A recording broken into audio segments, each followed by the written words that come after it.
அனைவருக்கும் வணக்கம். இன்னைக்கு நம்ம என்ன பார்க்க போறோம்னா பிரவீன் உத்ராதுக்கான ஒரு லெசன். சூரியகாந்த் திரிபாட்டி நிராலா அவர்களுடைய எஸ்ஸே, அவங்கள பத்தியான எஸ்ஸேவை பார்க்கலாம். प्रस्तावना इंट्रोडक्शन. सूर्यकांत त्रिपाठी निराला की प्रतिभा बहुमुखी है. சூரியகாந்த் திரிபாட்டி நிராலாவோட டேலண்ட் ஸ்கில்லாம் வந்து பகுமுகி, அதாவது அதுக்கு வந்து மல்டி டைமென்ஷன், வேறு வேறு விதமான வடிவங்கள் இருக்கு. அவங்களுக்கு அவ்வளோ டேலண்ட் இருக்கு. आपका व्यक्तिगत जीवन, स्वभाव और साहित्य सभी निराला नाम को सार्थक करते हैं. உங்களுடைய व्यक्तिगत जीवन, व्यक्तिगत जीवनனா व्यक्तिனா அது பர்சன். ஸோ व्यक्तिगत ஜீவன் அப்படின்னா ஒரு அவரோட பர்சனல் லைஃப், அவங்களோட பர்சனல் லைஃப்.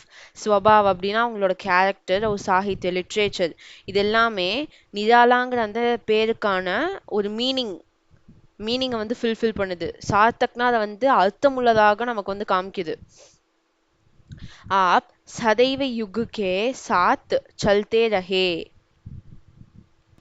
அப்படின்னா நீங்க சதைவ எப்பவுமே யுகுக்கே சாத் சல்தே ரஹே, எப்பவுமே இந்த என்ன சொல்றது, இந்த காலத்துக்கு ஏத்த மாதிரி மாறுறது அப்படின்னு சொல்லுவோம் இல்லையா, அதுக்கேத்த மாதிரி தான் நீங்க எப்பவுமே மாறிக்கிட்டே இருப்பீங்க. அதாவது காலத்துக்கு ஏத்த மாதிரி, காலம் எப்படி முன்னேறி ப்ராக்ரஸ் ஆகி போகுதோ அதே மாதிரியே வந்து நீங்களும் ப்ராக்ரஸ் ஆகி போய்கிட்டே இருந்தீங்க. ஹர் யுகுக்கே நேதா ஆப் ஹீ தே. ஒவ்வொரு யுகத்தினுடைய ஒரு பெரிய தலைவர், நேதானா ஒரு பெரிய தலைவர் நீங்க தான். पाठ्यक्रम में निराला जी की 3 कविताएं दी गई है. நம்மளோட என்ன சொல்றது, நம்மளோட லெசன் கண்டென்ட்ல வந்து நிராலா அவர்களுடைய 3 போம்ஸ் வந்து கொடுத்துருக்காங்க. स्नेह निर्जर, तुम और मैं और बादल राग. इन कविताओं के आधार पर निराला के काव्य की विशेषताएं बताई जाती है. இந்த கவிதைகளை வச்சு நிராலா அவர்களுடைய காவியக்கி விசேஷத்தாயே, போம்ல அவங்க வந்து எவ்வளோ ஸ்பெஷல் ஆன ஒரு பிளேஸை வந்து வகிக்கிறாங்க அப்படின்னு இந்த எஸ்ஸேல நமக்கு சொல்ல போறாங்க. துக்கி, ரொம்ப வருத்தமா, दुखीना सैड, ரொம்ப வருத்தமா இருக்கிறது.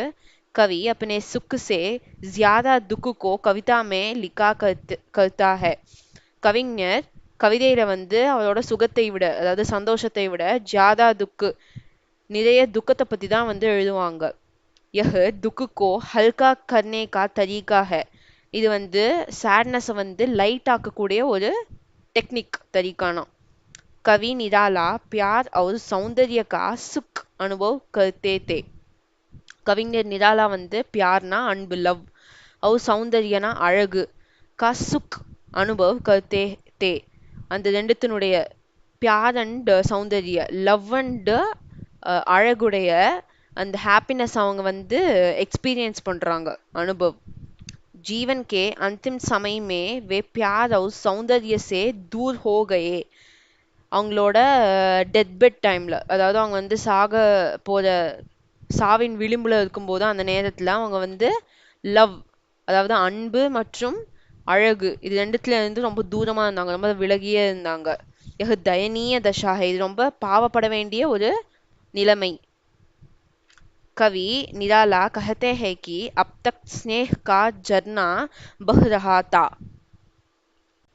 கவிஞர் என்ன சொல்றாங்கன்னா, निराला कहते हैं कि अब तक स्नेह का झरना, அதாவது இந்த ஸ்ப்ரிங் ஆஃப் அஃபெக்ஷன், அதுதான் வந்து ஸ்னேஹ் கா ஜர்னா. ஸ்னேஹ்னா affection, ஜர்னானா spring. அந்த அந்த அஃபெக்ஷன் வந்து ஸ்ப்ரிங் சீசன்ல வந்து எப்படி பூக்கள்லாம் பூக்குற மாதிரி பூத்துச்சோ, அது இப்போ வந்து அது வந்து இப்போ வரைக்கும் என்ன சொல்றது, அது வந்து பஹ்ரஹாத்தா, அது வந்து அப்படியே அடிச்சிட்டு இருக்குது என் மேல. அப் ருக்கு கயா ஹே, ஆனா இப்போ அது வந்து திடீர்னு நின்று போயிடுச்சு. மேரா ஷரீர் அப் ரேத் கே சமான் பன் கயா ஹே, என்னோட மனசு இப்ப பஞ்சு மாதிரி ஆயிடுச்சு, அதாவது ரேத்துனா காட்டன், பஞ்சு மாதிரி ஆயிடுச்சு. மே ஆம் கி சூக்கி டாலி கே சமான் ஹோ கயா, நான் வந்து இப்போ ஒரு காயா இருக்கக்கூடிய மாங்காய் போல ஆகிவிட்டேன். அதாவது ஆம் கி சூக்கி, அதாவது ட்ரையான மேங்கோட பிரான்ச், டாலினா பிரான்ச், கே சமான் ஹோ கயா, அப்படி ஆயிட்டேன். ரொம்ப என்ன சொல்றது சோர்வா, ரொம்ப களைப்பா, ரெஸ்ட்லெஸ்ஸா அந்த மாதிரி. मेरे साथ नदी के किनारे घूमने के लिए मेरी प्रियतमा नहीं आती. என்னோட என்னோட சேர்ந்து நதிக்கே கினாரே கூம்னே கேலியே அந்த என்னது ரிவரோட பேங்க்ஸ்ல வந்து சுத்துறதுக்கு என்னோட பிரியத்தமா, என்னோட அன்பானவன் அவன் வந்து வரல. मेरे साथ घासों पर बैठने को वह सुंदरी नहीं आती. நான் வந்து காசம் அதாவது கிராஸ்ல போய் உட்காரும் போது கிடைக்கிற அந்த சந்தோஷம் இப்ப எனக்கு கிடைக்க மாட்டேங்குது. அந்த சந்தோஷமும் சரி அந்த அழகும் சரி வஹு சுந்தரி நஹி ஆத்தினா அந்த அழகும் எனக்கு இப்ப கிடைக்கல. மேரே மன் மே மாத்திர அமாவாஸ்ய கா அந்தேரா சாயா ஹை. என்னோட மனசுல எப்பவுமே அமாவாசை, அமாவாசையில நிலாவே இருக்காது.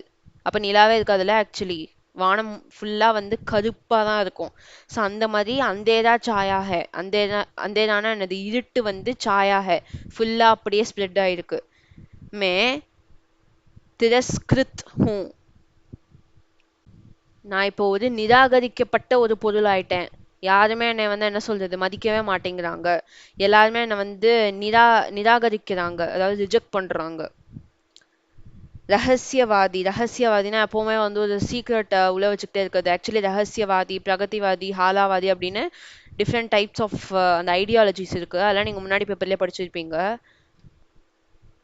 பரமாத்மா சே அலகு ஹோக்கர் ஜீவாத்மா ஆத்தி ஹை. அதாவது அந்த பரம்பொருளை விட்டு அலகு ஹோக்கர் விட்டு தான் ஜீவாத்மா இந்த உயிர் வந்து வந்திருக்கு. फिर उसी परमात्मा के साथ जा मिलती है. நம்ம எல்லாருக்கும் உயிர் இல்லாம போகும்போது நம்ம திருப்பி அந்த பரமாத்மா கிட்டே போய் சேர்ந்துருவோம். பரமாத்மா और जीवात्मा का संबंध अटूट है. பரமாத்மா அதாவது இந்த டிவைனுக்கும் ஜீவாத்மா இந்த உயிருக்குமான சம்பந்தம் வந்து அட்டூட், ரொம்ப ஃபேமா இருக்கு, அதை யாராலையுமே உடைக்கவே முடியாது. यह आदिशंकर का अद्वैत है. இது வந்து ஆதிசங்கருடைய கூற்று. யஹி சாகித்யமே ரகசியவாத ஹை. இதுதான் இந்த லிட்ரேச்சர்லயே வந்து ரொம்ப ரகசியமான ஒரு விஷயம். ஏன்னா இதை பத்தி யாராலையுமே வந்து பெருசா ஆராய முடியல இல்லையா. ஏன்னா சயின்டிஸ்டால கூட இதை பத்திலாம் ஆராய முடியல, எவ்வளவுதான் ஆராய்ச்சாலும் கண்டுபிடிக்க முடியல. कवि निराला तुम और मैं कविता में कहते हैं कि கவிதா சாரி பொயட் நிராலா வந்து தும் और मैं அப்படிங்கிற அந்த போம்ல என்ன சொல்றாங்கன்னா, ஹே பகவான் கடவுளே, தும் ஊஞ்சே ஹிமாலய பஹாடு ஹோ. நீ வந்து ரொம்ப உயரமா இருக்கக்கூடிய என்னது மலை, இமயமலை. और मैं देव नदी गंगा हूँ. மற்றும் நான் வந்து ரொம்ப என்ன சொல்றது சேக்ரடான புனிதமான கங்கை நதி. தும் ஹிருதய கி சான்ஸ் ஹோ. நீ வந்து என்ன சொல்றது இந்த ஹார்ட்டுடைய இந்த ஐ மீன் என்ன சொல்றது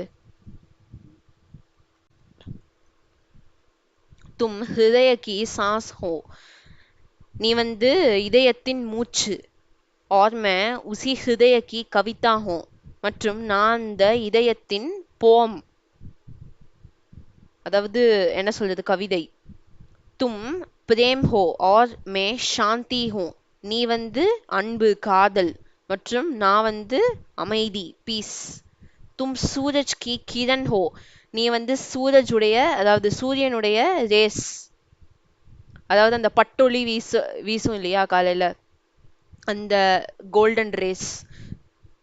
और मैं उस किरण के कारण खिलने वाला कमल हूँ.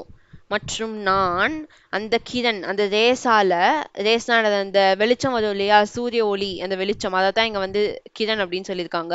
கே காரன் கில்னே வாலேனா பூத்து குலுங்கக்கூடிய கமல், அதாவது தாமரை மலர். தும் ஓம்கார் நாது ஹோ. நீ வந்து ஓம் என்றும் அந்த மந்திரத்தை கொண்டவன். ஓம் அப்படின்னு தானே இந்த சூரியன்லயே வந்து கேக்குது அப்படின்னு சயின்டிஸ்ட் கண்டுபிடிச்சிருக்காங்க. அதை தான் அவங்க வந்து சொல்றாங்க கடவுளா. और मैं प्यार का गीत गाने वाला कवि हूँ. மற்றும் நான் வந்து அன்பு காதல் அதை பற்றி பாடக்கூடிய ஒரு பொயட், அதாவது ஒரு கவிஞர். தும் சுப்ரதா ஹோ और मैं उसका प्रसार हूँ. நீ வந்து காலை வணக்கம், சுப்ரதானா காலை வணக்கம். और मैं उसका प्रसार हूँ. மற்றும் நான் வந்து அதை பரப்பக்கூடியவன். இங்க வந்து ஒரு தோஹா மாதிரி கொடுத்துருக்காங்க 2 லைன்ல, அதையும் நம்ம பார்க்கலாம். तुम तुंग हिमालय श्रृंग और मैं चंचल गति सुर सरिता, तुम विमल हृदय उच्छ्वास और मैं कांत कामिनी कविता. அதைத்தான் நம்ம இங்க மேல நம்ம அர்த்தம் பார்த்தோம் இல்லையா, அதை தான் இங்க கீழேயும் கொடுத்துருக்காங்க. அடுத்து பேராக்கு போலாம். பிரகதிவாத் प्रगतिवादी कवि निराला समाज में समानता स्थापित करना चाहते हैं. கவி நிராலா அவர்கள் வந்து சொசைட்டில ஈக்குவாலிட்டியை எஸ்டாப்ளிஷ் பண்ணோம் அப்படின்னு ரொம்ப ஆசைப்பட்டாங்க. वे हर चीज में क्रांति देखते हैं. நிராலா வந்து ஒவ்வொரு விஷயத்துலையுமே வந்து ஒரு ரெவல்யூஷன், என்ன சொல்றது, ஒரு சேஞ்சை வந்து பார்க்கணும் அப்படின்னு ஆசைப்பட்டாங்க. ஒரு போராட்டத்தை செய்யணும், மாற்றம் ஏற்படுத்தணும் அப்படின்னு. वे मानते हैं कि बादल से धनवान दुखी है और गरीब किसान प्रसन्न है. அவங்க என்ன நினைக்கிறாங்கன்னா, वे मानते हैं कि बादल से धनवान दुखी है. அதாவது இப்போ நிராலா என்ன நினைக்கிறாங்கன்னா, பாதல் அதாவது கிளவுட்ஸ் இருக்கு இல்லையா, கிளவுட்ஸ்லேருந்து என்ன வரும், ஆப்வியஸாக மழை வரும். மழையினால தன்வான் வந்து துக்கி ஹே, ரிச்சு பணக்காரன், பணக்காரங்களுக்கு வந்து எந்த சந்தோஷமுமே இல்லை, எப்பவுமே துக்கம்தான். அவங்களுக்கு என்ன காசு தான் வேணும், அவங்களுக்கு மழையா வெயிலா அதை பற்றிலாம் அந்த கவலையும் கிடையாது, அவங்களுக்கு காசு வந்து வந்துக்கிட்டே இருக்கணும். அவர் கரீப் கிசான் பிரசன்ன ஹே. ஆனா ஏழை விவசாயி, விவசாயிக்கு என்னது, வேளாண்மை, அதாவது விவசாயம் செஞ்சாதான் பொழப்பே ஓட்ட முடியும், இல்லாட்டி அவங்களுக்கு வாழ்வாதாரமே கிடையாது. ஸோ அவங்களுக்கு மழையெல்லாம் கண்டிப்பா ஒரு பெரிய விஷயம். ஸோ அதை கொடுக்குற கிளவுட்ஸ், அதாவது பாதல் அப்படிங்கிறது எவ்வளோ பெரிய ஒரு விஷயம். சரிங்க, அவங்க வந்து என்ன சொல்ல வராங்கன்னா, நேச்சரோட இம்பார்ட்டன்ஸ் பத்தி சொல்ல வராங்க. ரெண்டாவது வந்து சிம்பிள் லைஃப்லயே நம்ம வந்து சந்தோஷமா இருக்கலாம். என்ன சொல்றது, காசுனாலதான் வந்து ஒருத்தர் வந்து நிம்மதியா சந்தோஷமா வாழணும் அப்படின்னு அவசியம் இல்லை. இந்த உலகத்துல வந்து காசு தேவைதான், அது ரொம்ப கரெக்ட் தான். ஆனா காசே வந்து வாழ்க்கை இல்லை. வாழ்க்கைக்கு காசு தேவை, ஆனா காசே வாழ்க்கை இல்லை. ஏன்னா காசே வாழ்க்கை அப்படின்னு நீங்க நினைச்சீங்கன்னா நீங்க வாழவே முடியாது. அதுதான் அவங்க இங்க சொல்ல ட்ரை பண்றாங்க. ஸோ இயற்கையோடு இணைந்து வாழு, அதுதான் பிரகதிவாதி. நம்ம வந்து நேச்சரோட ஒன்னா இருந்து வாழணும். बादल का यह स्वभाव कवि को क्रांति मालूम होता है. என்னது, மேகமுடைய இந்த ஒரு கேரக்டர் வந்து கவிஞருக்கு வந்து அது ஒரு ரெவல்யூஷனா தோணுது. कवि बादल से कहते हैं कि हे बादल, अमीर तुम्हारी गर्जना से भयभीत होते हैं. கவிஞர் வந்து என்னது மேகத்தை பார்த்து சொல்றாரு, ஏ மேகமே, அமீர் அதாவது பணக்காரங்க வந்து துமாரி கர்ஜனா உன்னுடைய உருமலை கேட்டு ரொம்ப பயந்து போயிடுறாங்க. அவர் ஆங்கு முக்கு ஆதி டாம்ப் லேத்தே ஹே, அப்புறம் கண்ணு வாய் எல்லாமே அப்படியே மூடிக்குது. உன்கே ஹிருதயமே பயவாஸ் கர்த்தா ஹே, உன்கே ஹிருதயமே பய வாஸ் கர்த்தா ஹே. அவங்களுடைய மனசுல வந்து பயம் வந்து என்னது குடிகொண்டு இருக்கிறது இந்த பணக்காரங்க கிட்ட. दूसरी और यह किसान है, இன்னொன்று பக்கத்துல வந்து இந்த என்னது ஏழையான விவசாயிகள். उसका शरीर कमजोर है, அவங்களுடைய உடம்பு வந்து ரொம்ப வீக், வேலை செஞ்சு செஞ்சு ரொம்ப களைப்பாயிடும். वह बेचैन होकर तुम्हें बुलाता है, அவங்க வந்து ரொம்ப ரெஸ்ட்லெஸ் ஆகி, பேச்சன்னா ரொம்ப ரெஸ்ட்லெஸ், என்ன சொல்றது, என்ன செய்யறதுனே தெரியாம ரொம்ப பித்து பிடிச்ச மாதிரி ஆகுது நிலமை. ரொம்ப ரெஸ்ட்லெஸ் ஆகி நம்மள வந்து கூப்பிடுறாங்க. गरीबी ने उसकी ताकत चूस ली है. ஏழ்மை வந்து அவனுடைய என்னது, ஆமா, அதாவது சாரி, அதாவது ஏழ்மைங்கிற ஒரு விஷயம், அந்த பாவர்ட்டிங்கிற அந்த விஷயம் வந்து அந்த விவசாயியோட மொத்த அந்த எனர்ஜி, ஸ்ட்ரென்த்து, அந்த ஸ்டெபிலிட்டி, அது எல்லாத்தையுமே வந்து அப்படி உறிஞ்சிடுச்சு. மாத்திர உஸ்கி ஹட்டி பச்சி ஹை, இப்ப அவனோட பேக் போன், ரீதிக்கு ஹட்டி, ஹட்டினானது பேக் போன், முதுகுத்தண்டு, முதுகெலும்பு மட்டும்தான் அவன்கிட்ட மிச்சம், மிச்சம் எல்லாத்தையுமே அது அப்படியே உறிஞ்சி எடுத்துடுச்சு. अब वह किसान जीवित रहने के लिए तुमको बुलाता है, இப்ப இந்த ஃபார்மர் வந்து உயிரோட வாழறதுக்கு உங்களை கூப்பிடுறாங்க. பாஷா कवि निराला कही जाने वाली वस्तु के अनुसार शैली को बदल लेते हैं. கவிஞர் நிராலா அவர்கள் வந்து என்னது எங்க போனாலும் கிடைக்கக்கூடிய அந்த பொருட்கள் அதுக்கேத்த மாதிரி அவங்களோட ஸ்டைலை வந்து மாத்திக்க தெரியும். இப்ப வந்து என்ன சொல்றது, ஆ இப்ப வந்து நேச்சர் பத்தி எழுதுறாங்கன்னா அந்த நேச்சரை பத்தி எப்படி வர்ணனை பண்ணணும்னு தெரியும்.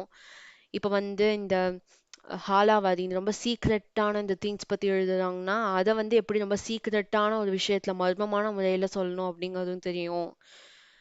இப்ப வந்து இந்த சாக்ரிஃபைசஸ், அதாவது இந்த தேசத்துக்காக உயிர் தியாகம் செய்றாங்க இல்லையா, அவங்கள பத்தி எழுதும்போது எப்படி கம்பீரமா எழுதணும்னு தெரியும்.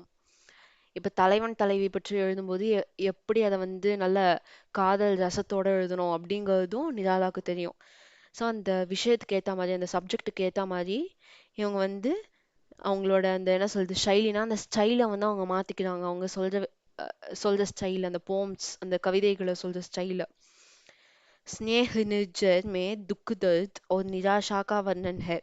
स्नेह निर्जर அந்த போயம்ல வந்து துக்கு தர்து, துக்கம் மற்றும் பெயின், அதாவது எனது வலி, அவர் நிராஷா, எப்பவுமே வந்து இந்த சோகமாவே இருக்கிற அதை பற்றியான வர்ணனையும் நல்லா பண்ணியிருக்காங்க. உஸ் கவிதா கி ஷைலி துக் சே சனி ஹை, அந்த கவிதையில ஸ்டைல் வந்து சேட்னஸாலேயே நிரம்பி இருக்குது. तुम और मैं கவிதா பகவான் से संबंधित है, அப்ப இதை வந்து கண்டிப்பா டிவோஷனலா எழுதியிருப்பாங்க. பகவான், அதாவது ஒரு கடவுளை பத்தி நம்ம சொல்லும்போது ரொம்ப டிவோஷனலா ரொம்ப ஸ்பிரிச்சுவலா அந்த மாதிரி எழுதியிருப்பாங்க, பாசிட்டிவா. Is Kavitha Ki ஷைலி Gambhir high, இந்த கவிதையினுடைய ஸ்டைல் வந்து ரொம்ப கம்பீரமா கர்ஜனையா போல்டா இருக்கு. பாதல் ராக் கவிதா விப்ளவ் கி கவிதா ஹை, இந்த பாதல் ராக் அப்படிங்கிற அந்த கவிதை வந்து ஒரு நார்மலான ஒரு போயம் அந்த மாதிரி இருக்கு. इस कविता की शैली सरल और सहज है मगर इसमें प्रचंड वेग है. இந்த போம்ல வந்து நம்ம சரல்னா ரொம்ப எளிமையா, சஹஜ் நம்ம நார்மலா ஒரு விஷயம் எப்படி நடக்குது அதை வந்து நம்ம எப்படி மொழி நடையில வந்து எக்ஸ்பிளைன் பண்ணுவோமோ அந்த மாதிரி தான் சொல்லியிருக்காங்க. மகர் இஸ்மே பிரச்சண்ட் வேகு ஹே, ஆனா இதுல வந்து அதி வேகமான அந்த ஒரு தாக்கம் இருக்கு, லைட்னிங் மாதிரியான ஒரு ஃபோர்ஸ் இருக்குது இந்த போம்ல. அந்த ஒரு என்ன சொல்றது அந்த ஒரு ஸ்ட்ரைக்கிங்கான அந்த ஒரு ஃபோர்ஸ் இருக்கு இந்த போம் படிக்கும்போது.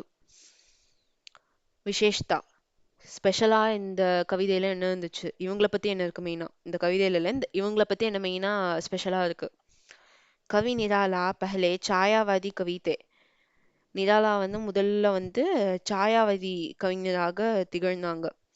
பாது கோ உன்கா தியான் பிரகதிவாத் பர் கயா, அப்புறமா அவங்களோட வியூ, அவங்களோட பார்வை, அவங்களோட டைமென்ஷன் வந்து பிரகதிவாத் அதை நோக்கி போச்சு. பிரகதிவாதி கவிதாயே லிக்னே லகே, அவங்க வந்து பிரகதிவாத் போம்ஸை வந்து எழுத ஆரம்பிச்சாங்க கவிதைகளை. अंत में भगवान का स्मरण आया तो वे रहस्यवादी कविताएं लिखने लगे. எப்போ அவங்க வந்து கடவுளுடைய அந்த டச், அந்த ஒரு ஃபீலிங், அந்த பிரசன்ஸ் வந்து அவங்களுக்கு வேணும் அப்படின்னு அவங்களுக்கு தோணுச்சோ அப்பத்துல இருந்து அவங்க வந்து ரகசியவாதி கவிதைகளை வந்து எழுத ஆரம்பிச்சாங்க. உன்கி ஹர் கவிதா மே கலா கி சுகந்த் ஹை, அவங்களுடைய அந்த ஒவ்வொரு கவிதையிலையும் வந்து ஆர்ட் ஆர்ட்டுடைய அந்த ஒரு சுகந்த், அந்த ஒரு சாஃப்ட்னஸ் இருக்கு, அந்த ஒரு மெலடி, அந்த ஒரு சாஃப்ட்னஸ் இருக்கு.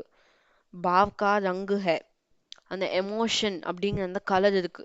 பாவ்னா எமோஷன், அந்த கோவத்தை வெளிப்படுத்துறது, கம்பீரமா இருக்கிறது, சோகத்தை சொல்றது, சந்தோஷத்தை சொல்றது, அந்த வெட்கத்தை சொல்றது, அந்த மாதிரி எல்லா எமோஷன்ஸையும் வந்து இங்க ரங்கு கலர் அப்படின்னு மென்ஷன் பண்ணியிருக்காங்க.